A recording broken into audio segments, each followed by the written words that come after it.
aquí estoy viendo un montonazo de obras muy interesantes, porque él tiene un estilo, diría yo, entre cubismo y pop, o sea, hace una mezcla un poco rara, ¿no? Ya no sé. O sea, tu estilo, ¿cómo crees tú que, No lo sé. que se podía definir? No lo sé, la verdad, porque al final es que depende de la época del año que me pille.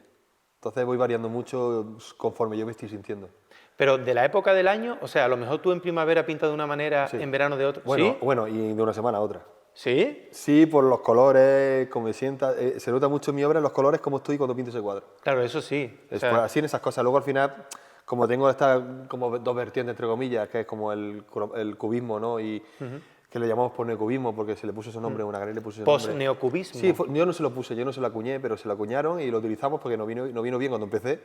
Y ya lo utilizamos así porque así sabemos pues, catalogar la obra, pues en el Sí. disco duro, en el drive, pues tenemos con neocubismo, el one line. Dentro del one line tenemos el one line cromático, el primitivo, expresionista, porque vamos de alguna manera tenerlos controlados, sabemos dónde están guardados cada uno, o sea, realmente. Pero luego al fin y al cabo, para mí todo lo que hago yo es mío. Y No, sé que tiene mucha unidad, o sea, hagas una cosa, hagas otra, yo le veo muchísima unidad a todo. Pero entonces, tú no eres como los artistas normales, ¿no? O sea, que digo, que tienen una época, como Picasso, vamos a poner, que todo el mundo lo conoce, ¿no? Que tiene a lo mejor una época azul, una época rosa, una época de cubismo analítico, otra cubismo sintético. No, ¿no? ¿O sí? pues, a ver, voy evolucionando lo que hago.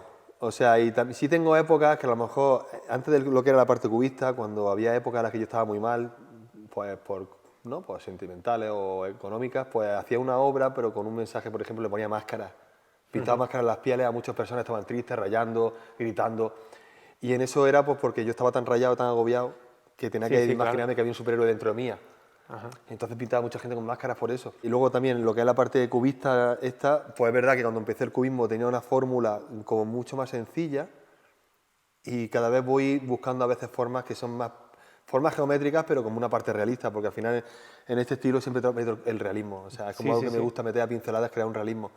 Pero luego tenemos el one line, que es que eso lo voy desarrollando a la paz.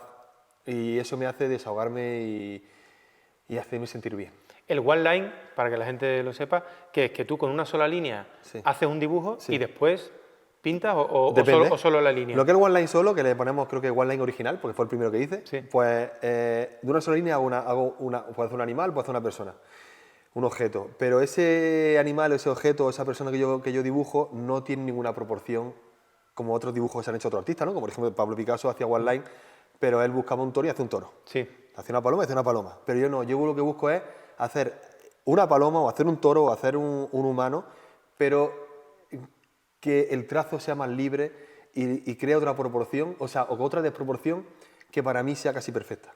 O sea, no busco la belleza en las proporciones, sino busco la belleza en la composición.